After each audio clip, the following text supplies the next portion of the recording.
السلام علیکم، welcome back to green crystal. ناظرین، آج میں آپ کے ساتھ ہوں 8ویں جماعت کی نصابی غزل کے ساتھ، جو کہ بڑے ہی مشہور شاعر میر تقی میر کی ایک غزل ہے۔ اب جو ہم غزل پڑھیں گے وہ ہے ایک کلاسیکل غزل۔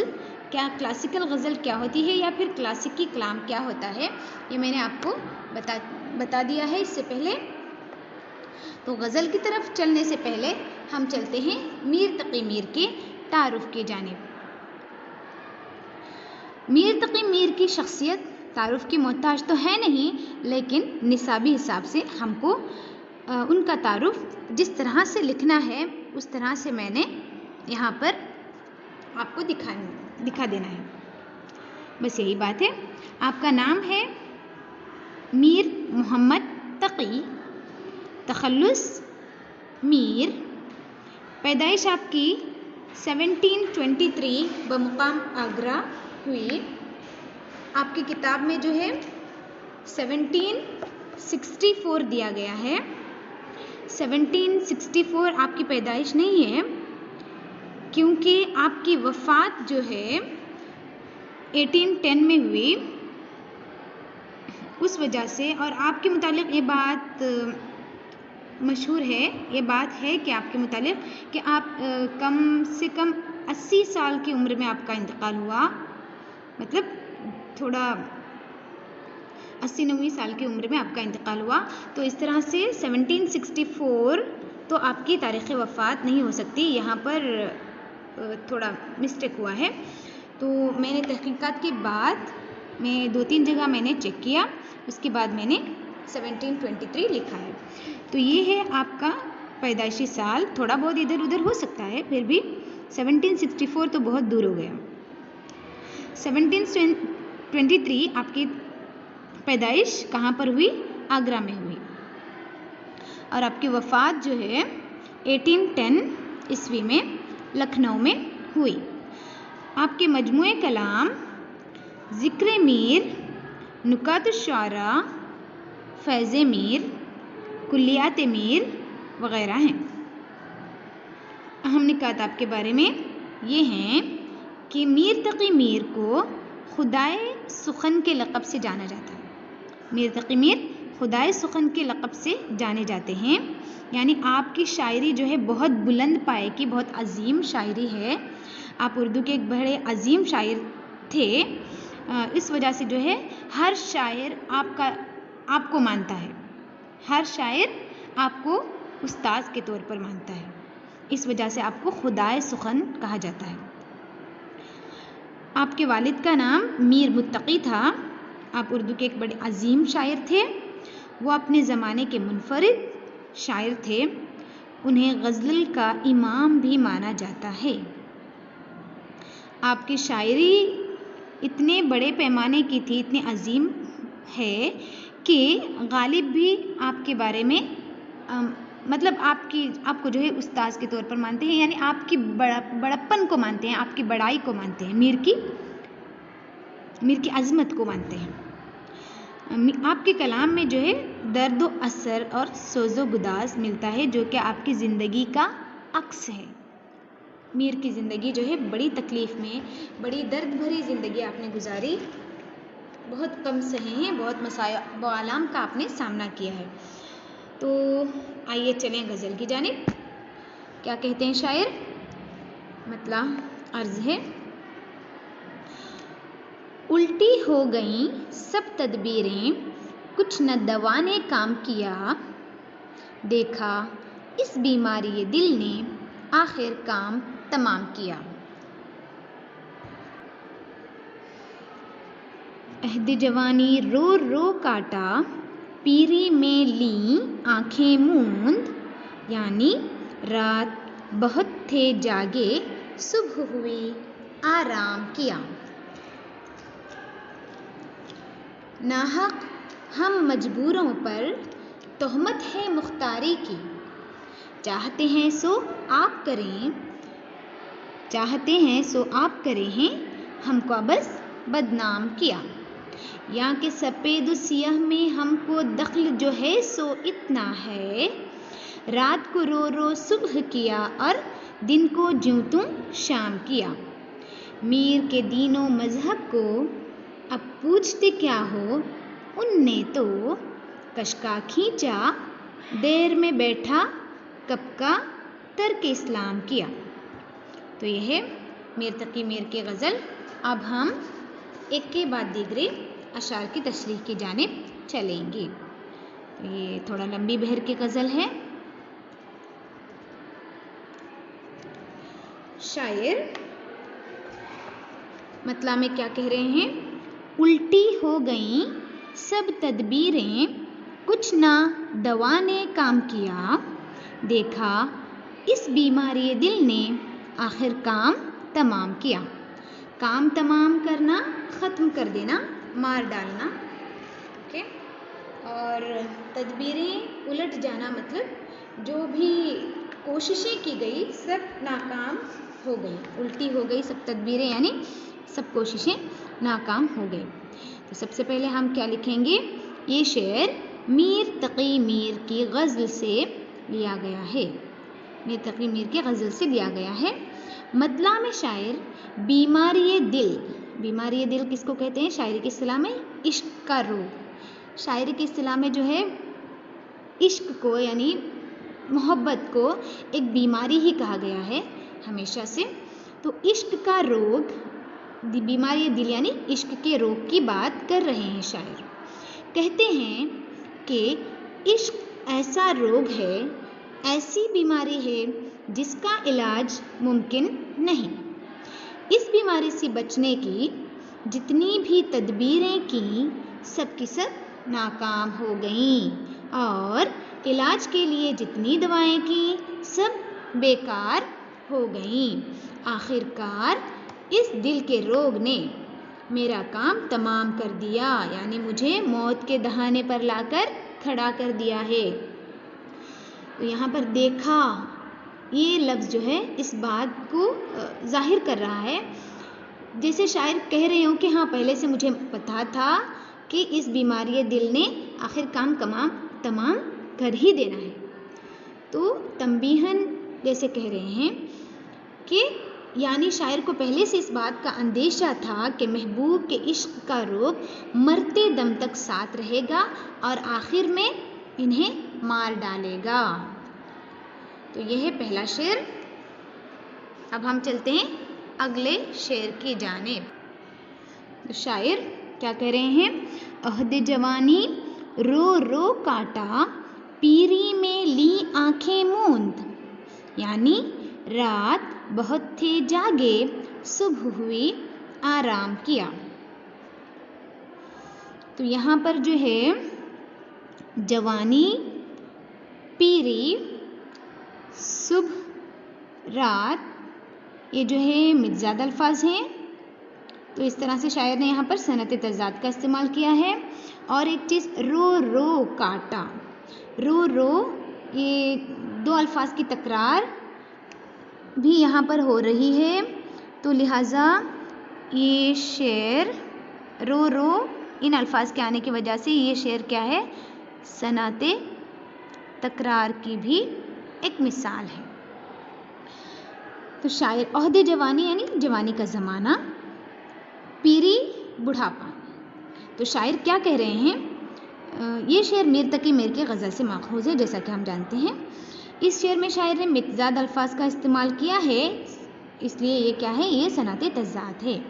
میر نے اس شعر میں اپنی بے بسی کا اظہار کرتے ہوئے کہا ہے کہ انہوں نے جوانی کا دور بڑی بے بسی سے کاٹا ہے، رو رو کر کاٹنا یعنی بڑی تکلیفیں اٹھائی ہے، انہوں نے بڑی تکلیفیں اٹھائی ہے، بڑے مصائب و آلام دیکھے ہیں، بہت سارے غموں کا آپ نے سامنا کیا ہوا تھا، تو اس وجہ سے جو ہے آپ کی شاعری میں بھی وہ غم خود بخود اترتے چلے آئے ہیں۔ تو آپ کیا کہہ رہے ہیں کہ عہد جوانی تو میں نے رو رو کر کاٹ لیا، تکلیفیں اٹھا کر کاٹ لیا، اور اب بڑھاپے میں سکون سے آرام کر لینا چاہتے ہیں۔ اور شاعر اپنی درد بھری جوانی کو جو ہے رات سے تشبیہ دے رہے ہیں، اور صبح کو مطلب بڑھاپے کو جو ہے صبح سے تشبیہ دے رہے ہیں۔ رات جو ہے